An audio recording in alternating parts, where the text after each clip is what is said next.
Hi everyone, I'm Sarah from Justice for Education, and today I'm here with Meetra. Hi Meetra, thank you very much for being here. Hi, Sarah. Thank you for having me. Thank you. Today we will talk about Sahar, which is an amazing NGO located in Afghanistan.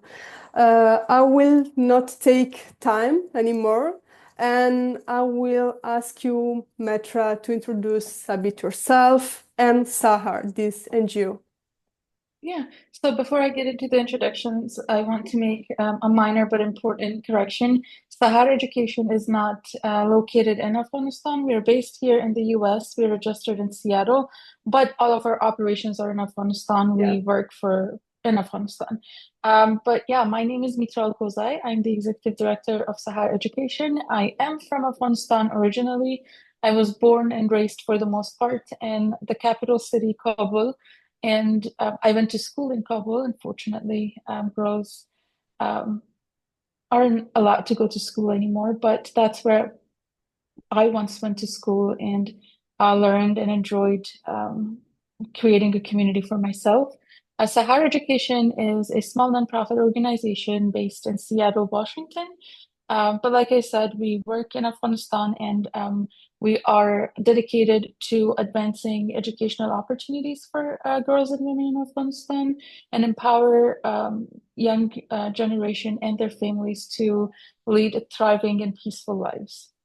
Okay, well, thank you very much for specifying this important aspect. I will focus, of course, on Afghanistan. So this is why Yeah. I just, Yeah, no, I understand. yeah. And first of all, I would like to know how and when it started and why this mission of education is so important in this country. Yeah, so Sahar first started in 2001 when our founder decided to build a school for girls in Afghanistan. And back in 2001, the Taliban's first era had just come to an end, and there were millions of girls returning to school after they were banned from going to school for 6 years under the first rule of the Taliban. And so our founder decided to build a school, and from there, we decided to stay in Afghanistan, and the organization was officially registered in 2009 in Seattle. We aren't registered in Afghanistan, so we work through implementing partners who are also grassroots organizations in Afghanistan. They're local, community-based organizations, and education is important all over the world.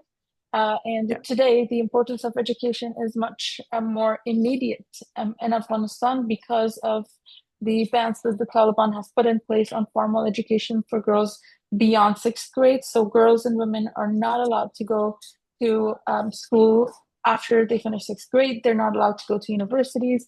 And just a couple of months ago, women were also banned from going to medical institutions. And these are not universities. Universities were closed back in 2022 for girls in December of 2022. Women could only go to institutions that were teaching midwifery and nursing classes, and that was banned a couple of months ago as well. Given the restrictions and women being deprived from their basic right of education is what makes our work even more important in Afghanistan today. You act in a very complex reality. And how is it possible for you to achieve this goal, these educational goals? Yeah, so we have been very adaptive in the past few years after the Taliban takeover, because prior to the Taliban takeover, Sahar Education mainly focused on building school buildings. We have built Yeah. and repaired over 20 schools in Afghanistan. We have equipped many more with computers, chairs, books, libraries, and all of that. But we also wanted to look at girls' education from a holistic viewpoint. And we knew that giving them buildings is going to solve part of the problem and not the whole problem. Just like today, the buildings are still there, but the problem is Yeah. even greater now, right? It's more dire right now. So we had started implementing different programs even before the Taliban takeover. Sahar Education was mainly focused on building school buildings for Yeah. girls' education, and we have built and repaired over 20 girls' schools. We have equipped many more, provided them with furniture, libraries, books, computers, computer centers. That's what we were mainly focused on. But we knew that buildings weren't going to solve the problem. It was only going to solve part of the problem. Right now, the school buildings are still in place, but the problem is even more serious and dire now. So we, even before the Taliban takeover, we had started doing different programs for girls, like we did our prevention of early marriages program. We also trained female teachers to improve the quality of education that was being delivered to Afghan girls. We also started our Menace Partners in Change program because I think this is true for the whole world, but mainly in traditional societies like Afghanistan, that most family decisions are being made by the male family members. And we know that no matter how much we empowered Afghan women, if their fathers weren't okay with girls going to Yeah. school or not marrying off at a younger age, um, it wasn't going to be much successful. So we started our Menace Partners in Change program. We also did programs with high school boys, the same Menace Partners in Okay. Change program with high school boys to turn them into allies for girls and gender equality. And all of this was going great. We were working on a boarding school for girls. We were done with the first phase when the Taliban took over in August of 2021. And since then, we have had to adapt multiple times and redefine our programs. But one thing that stays the same for us is we're not going to give up on the girls in the Yeah. communities that we serve, even if it means having to redo our programs 10 times over, we are going to do it. So right now we are focusing on finding creative and culturally adaptive programs for girls and women. All of our programs currently are underground. The de facto government doesn't know where these programs are Okay. taking place. Like I said, we work with local NGOs that are grassroots organizations and they're community based. So the students, the teachers, and the implementing partners are from the same community, and that to some extent mitigates the risk that is associated with underground education because what we do is in direct defiance of the rules that the Taliban has put in place. And the girls and women in our programs show tremendous courage on a daily basis, putting their lives at risk for an education. And I just want to pause there for a second um, and emphasize on how unfortunate it is when we Yeah. have to risk our lives for a right as basic as getting an education. And so yeah, we have had to adapt multiple times, and we are working with community organizations. We are keeping our programs underground. We are we have a security and safety measures in place that are very strict, and we don't talk about the location of our programs. We don't name our implementing partners. We don't give up identifying information about our program participants or our teams on the ground just to protect them and to make sure that our programs can still continue and we can provide services for our communities. Um, I would like to ask you also about the programs, the activities of Sahar. How are them like? Like I mentioned earlier, we have had to adapt since the Taliban takeover. We are currently providing underground education for girls and women and creating spaces for them to learn safely and form a community. The programs that we're currently running are one of them is our underground tech shearers program, which is an IT and coding program. Girls walk into this program with zero knowledge of computers, but they learn basics of computers and go all the way up to coding and web design. And we chose this program because after the Taliban takeover, many girls were turning to online education and online job opportunities, but unfortunately, not all of them had the skills to pursue those Yeah. opportunities. So we wanted to make sure we are giving them those skills. And we have also embedded our women's empowerment and women's health workshops in this program. And in these workshops, we talk about human rights, domestic violence prevention, leadership. And when we say leadership, it's more about how do women lead their own lives. We talk about mental health, menstrual health, and reproductive health. We were also able to resume our Men as Partners in Change program from before the Taliban takeover, and we currently work with high school aged boys to continue creating male allies for Afghan women in Afghanistan. We also expanded our operations to Kabul, and we do have a sewing and literacy program. We call it Threads of Hope because that's exactly what it does. It brings hope to the girls and women in this program. And in this program, we work with girls and women who have never been to school. They don't know how to read and write in their own native language. So we provide them with literacy skills, basic numeracy, and they learn sewing so they can start their own small home-based businesses to become financially independent and also to contribute to the economy of the family. We, again, teach the workshops that I mentioned earlier in this program as well. A lot from our students that these programs give them a lot of courage. It helps them realize their own strengths. And that's what we like to see because sometimes when women are kept away from getting an education, like they lose their confidence. They don't know that that confidence exists in them, and we try to remind them of that. We also recently launched an online program. We are partnering with Learning Upgrade, which is a self-paced learning app. Students, and for this program, we are enrolling girls and women who are above the age of 14. Any women from Afghanistan can join the program, and they learn English language and mathematics on the app. There are other lessons like financial education that they can also take classes on, and they go all the way from beginner English to the TOEFL level. And at the end of the program, we will be paying for the official TOEFL exam of 30 students who do very well on this app and the program. So it's more of a pathway for them to be able to pursue higher education in any other country if they want, because TOEFL is a requirement.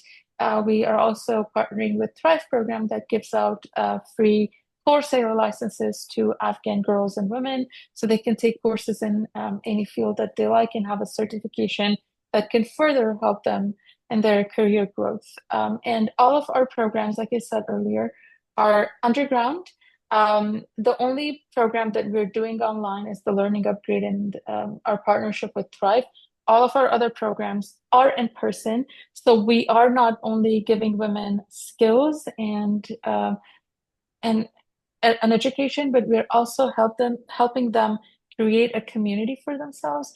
The Taliban are not only banning women from education, but they are also banning women from any public spaces, parks, bathhouses, anywhere that women can come together is now banned for women in Afghanistan. So, and that's keeping them away from the community. It's isolating women and imprisoning them in their own homes. And by these programs, we are giving them the spaces that are taken away from them. And they have been able to form friendships that will last them a lifelong. And they are forming communities of support that they can turn to in difficult times. You have a lot of programs which cover all the areas of development.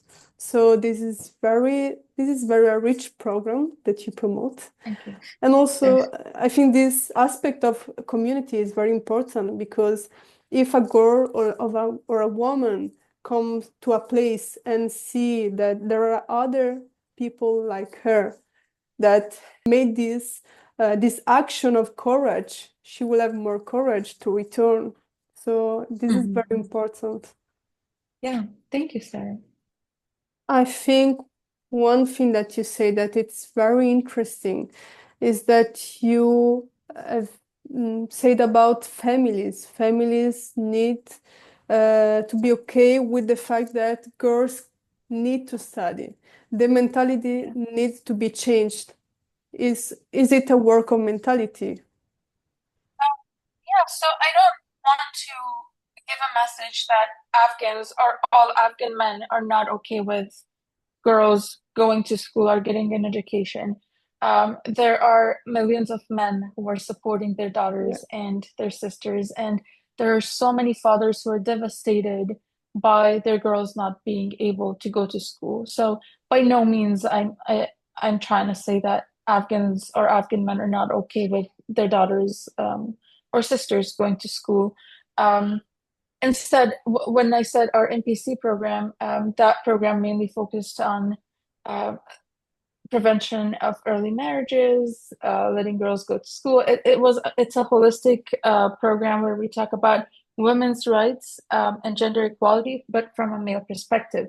And patriarchy, I think, is a global phenomena, and the whole struggle of power and control for men has been historically so strong that women have been marginalized in different spheres of life, and Afghanistan is no exception. Not only it's not an exception, but because of the rate of illiteracy and decades of war, these concepts have even been exacerbated in Afghanistan. So there is a lot of work to be done. And yes, I believe that changing public view about women's rights and girls' education is very important. Right now, our problem is not only changing public views because the public has a very open view about girls' education at this point. The problem right now is the official bans on girls' education that's Yeah. been put in place that has kept millions of girls out of school. And these millions of girls were in school before the Taliban takeover. But I also want to emphasize on the fact that there were 3 million girls, school-aged girls, already out of school before the Taliban takeover. And the Taliban takeover has added another 1.8 million girls on top of that 3 million that were already not in schools, right? So it's not only it doesn't only have one dimension, it's a multidimensional problem and challenge that's going on in Afghanistan, and that we are working towards addressing it. But we can't do it alone, right? We do need more organizations to step in. We need the public to step in and to raise awareness. And it's a fight that Afghan women shouldn't fight alone.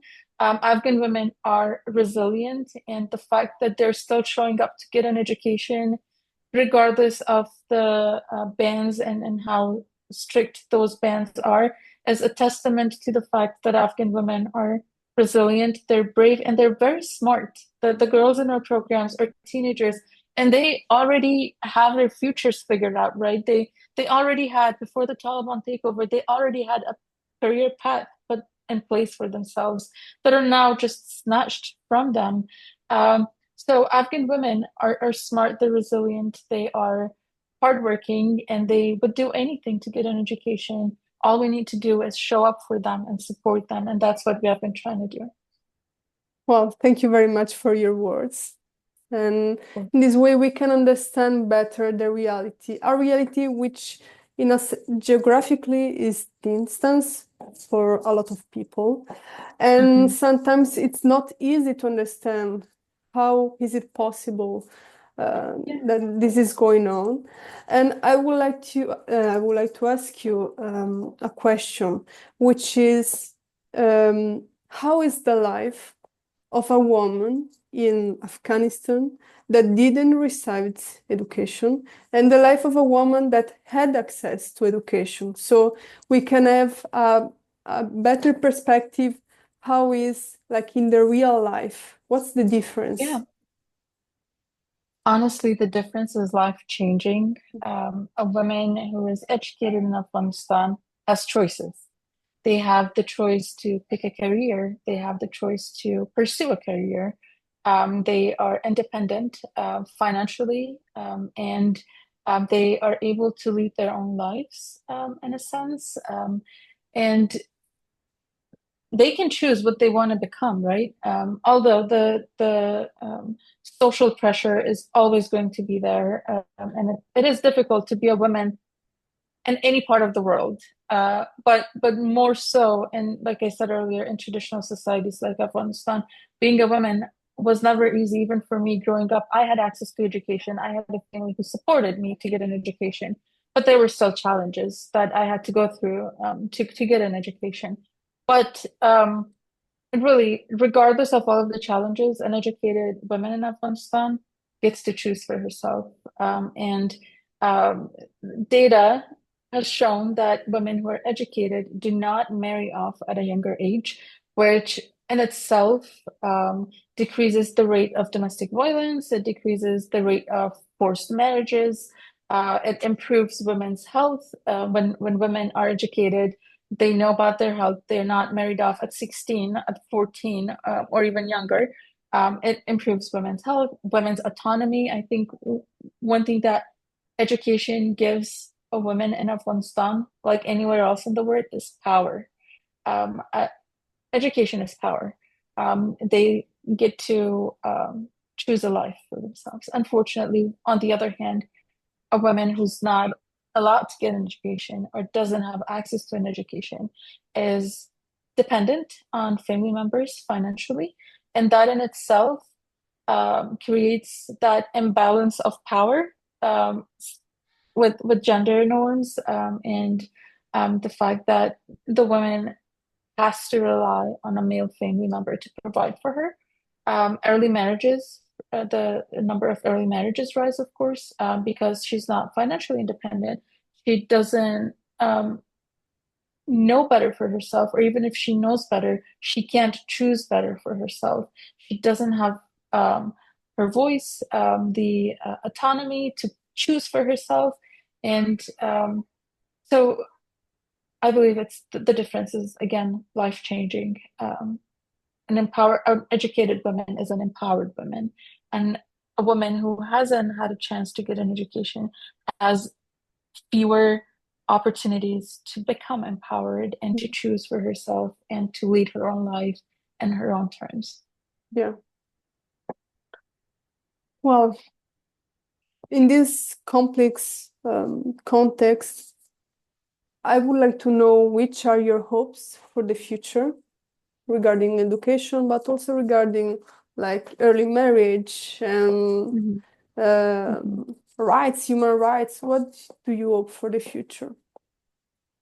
Um, well, my hope is that Afghan girls and women will once again be able to get an education freely and not only in Afghanistan, but for the whole world. I wish and hope that education is no longer seen as a privilege, Yeah. but as a right, regardless of where we are from, regardless of where we live, and what socioeconomic, social cultural background we come from. And I also hope that the world realizes the power that Afghan women have and the courage that they have shown over the years. And I just hope for a better world for Afghan women and for all the other women around the world. And how can we help to realize this future, this Yeah, better future? there are many ways we all can get involved. Like I said, amplifying the voices of Afghan women and sharing their stories firsthand. One thing that I've always had a problem with is the narrative of Afghan women have been shaped by the Western media, and it's a post 9/11 narrative that was shaped. It, and it has been portrayed like Afghan women need saviors and the Western world is going to go save women. Um, and that's something that I believe is unjust and it's unfair to Afghan women because Afghan women show courage on a regular basis. On a daily basis, they are defying the Taliban, they're defying the rules that the Taliban have put in place just so they can create a better life for themselves and for their children and for their families. And I want to see more of that in the world. I want to see more of that narrative. We are no one to speak for the women of Afghanistan. They are Yeah, speaking up for themselves. All we can do is amplify their voices and show the true story of how amazing and strong these women are.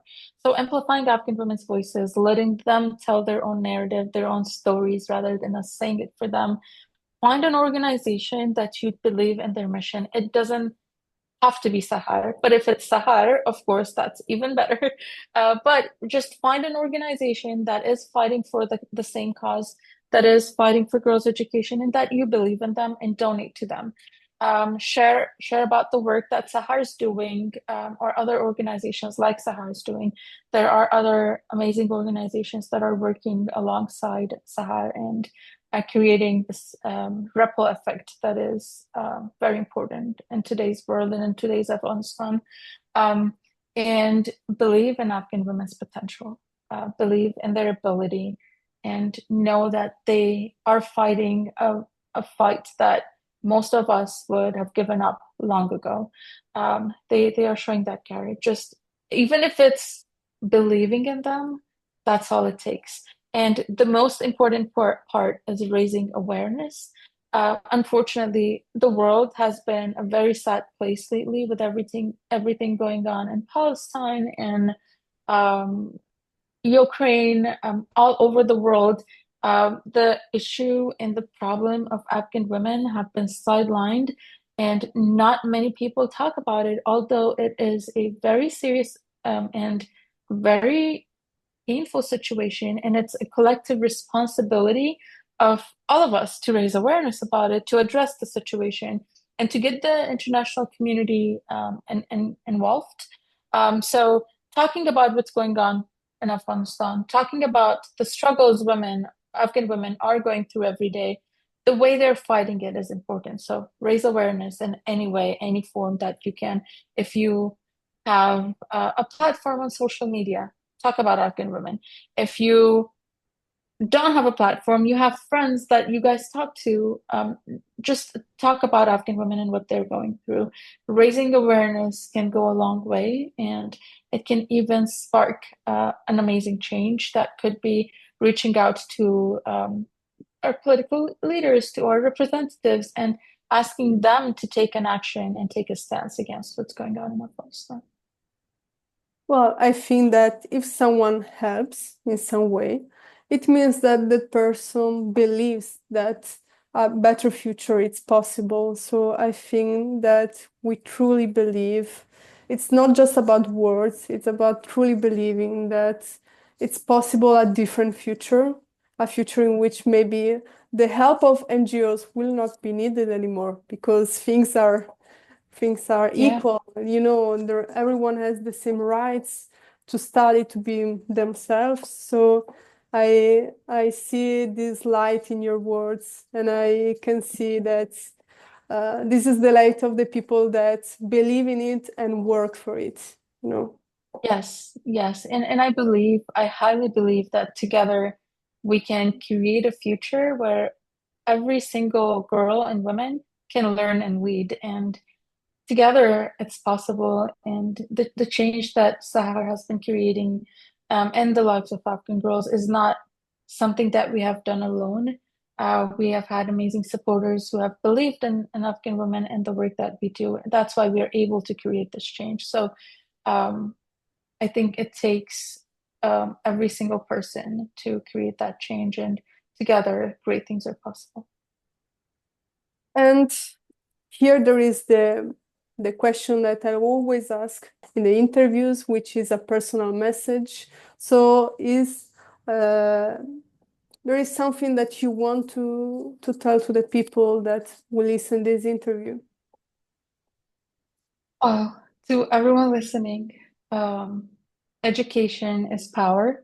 And um, like I said earlier, making sure that every woman has access to education is a collective responsibility of the world, which means all of us. And together we can and we will.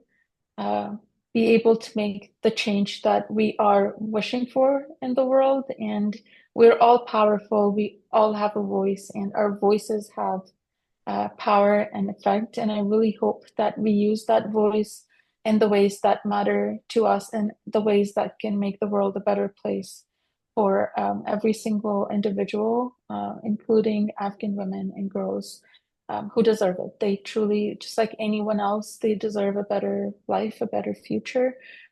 They are fighting for it. Just stand for them. And one last thing I'd like to say is that Afghan women do not need saviors. They just need global support and sisterhood from the people that believe in them. They are fighting their own fight. They're working hard. We just need to show up for them, stand by them, and believe in them. Thank you for your final message. This interview has been very inspiring, and I'm sure it will capture the interest of a lot of people. I invite all of you that are listening to this interview to go to the online pages of Sahar, Facebook, Instagram, and see more content to get a view of the reality in Afghanistan and maybe to help in some way. Who knows? Thank you again for your time, Meetra, for your availability, for your words. And thank you everyone Thank for you. having watched this interview, and see you in the next one. Bye. Thank you so much, Sarah, for your work. Thank you.